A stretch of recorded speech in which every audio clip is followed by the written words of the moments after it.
Let us begin on a Monday morning with Irene's aftermath and what to expect today, beginning with the flooding in Vermont. NBC's Ron Allen is up in Brattleboro. Ron, good morning to you. Good morning to you, Matt. This is usually a sleepy little New England town, and that's a babbling brook normally behind me there, but the water is just raging.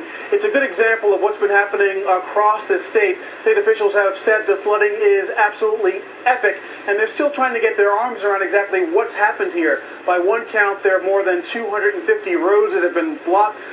Bridges have been washed out in many places. As we were driving up here last night, we saw a lot of places where you just couldn't get to, a lot of detours in the way. Sadly, there is one fatality to report, a 20-year-old woman who was swept away from a riverbank while she was watching the waters rise with her boyfriend. That's the only fatality we heard about. We also heard of a report of a team of firefighters in a boat. The boat capsized as they were trying to help some people. They had to be rescued themselves. This morning, we were talking with the town manager here this morning. She's out early this morning with her firefighters and police, still trying to assess things. In some places, the waters are still rising, and rising very quickly because these were flash floods. In other places, the waters are receding. The Connecticut River starts up here, heads south. It's about 7 or 8 feet above where it normally is. All those waters are gathering. They go down into Massachusetts, into Connecticut, causing more flooding down there. Here, there are still some people out of their homes. They started evacuating people late Saturday night. But still, in many places in Vermont, all this caught a lot of people off guard because they didn't think Irene would have much of a punch when she got this far north, but she certainly did. Yeah, Ron Allen. All right, Ron, thanks very much. In Brattleboro, Vermont, hundreds of miles from where Irene made landfall. Hurricane Irene's aftermath. Almost 5.5 million homes, businesses without power along the East Coast. New York airports reopen, but delays loom. At least 650,000 people are stranded. Floods hit Vermont. Historic bridges wiped out. At least 31 fatalities reported in 10 states. Vermont residents battled epic flooding after the remnants of Hurricane Irene set off the state's worst deluge in more than 80 years, washing out roads, knocking out power, and forcing hundreds of people into shelters. At least one person was taken after being swept into a swollen river in the mountainous, landlocked New England state, which rarely sees tropical storms. Homes and businesses were flooded after 7 inches of rain inundated the state from Irene, which had been reduced to a tropical storm by the time it reached Vermont on Sunday. Floodwaters gushed through downtown Brattleboro, an artsy community of 12,000 along the Connecticut River. On Monday, President Barack Obama signed Vermont's emergency declaration, directing federal aid to supplement state and local response efforts. Along the East Coast, many of the worst effects arose from rains that fell inland, not the highly anticipated storm surge along the shores. High winds also added to the damage by sending trees into power lines, homes, and vehicles. At 8 a.m. Eastern Time Monday, nearly 5.5 million homes and businesses were still without power, the U.S. Department of Energy reported.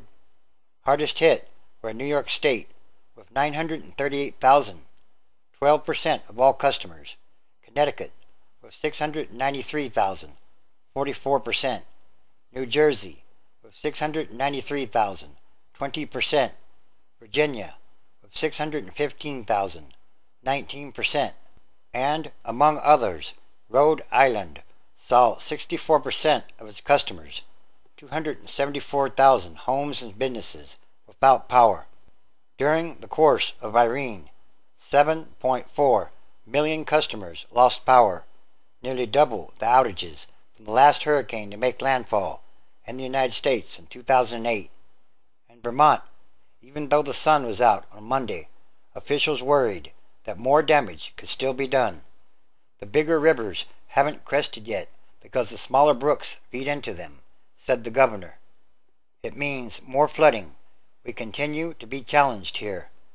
Downgraded from a hurricane as it lumbered up the coast, Irene left millions without power across much of the eastern seaboard, was blamed for at least 31 fatalities, and forced airlines to cancel more than 12,000 flights. It didn't become the big city nightmare forecasters and public officials had warned about, but in more rural areas, rivers and creeks turned into raging torrents, tumbling with tree limbs and parts of buildings. Authorities warned of possibly disastrous flooding in the days ahead in Vermont. The governor said his state was facing a full-blown flooding catastrophe. Overnight, every single road in Vermont, except interstate highways, routes 89 and 91, were closed at one point due to flooding, said a spokesman for the Vermont Emergency Management Agency. And Irene swept through the desolate streets of New York, flooding low-lying areas and leaving millions of homes without power along the eastern seaboard as it continued on to New England. Most New Yorkers emerged from their makeshift bunkers to find little of the widespread devastation the authorities had feared. The storm, which was downgraded from a hurricane shortly before it hit New York City, attacked in a flurry of punches. A police station in Cranford, New Jersey, flooded and had to be evacuated. Firefighters, paddling in boats, rescued more than 60 people from 5-foot floodwaters on Staten Island. New York's major airports were closed, and at least 4 storm-related fatalities were reported in New York State and New Jersey. But after wide-ranging precautionary measures by city officials that included shutting down New York's mass transit network, sandbagging storefronts on Fifth Avenue, and issuing evacuation orders for 370,000 people across the city, more signs. Hurricane Irene is likely to be remembered by New Yorkers more for what did not happen than for what did. Windows in skyscrapers did not shatter. Subway tunnels did not flood.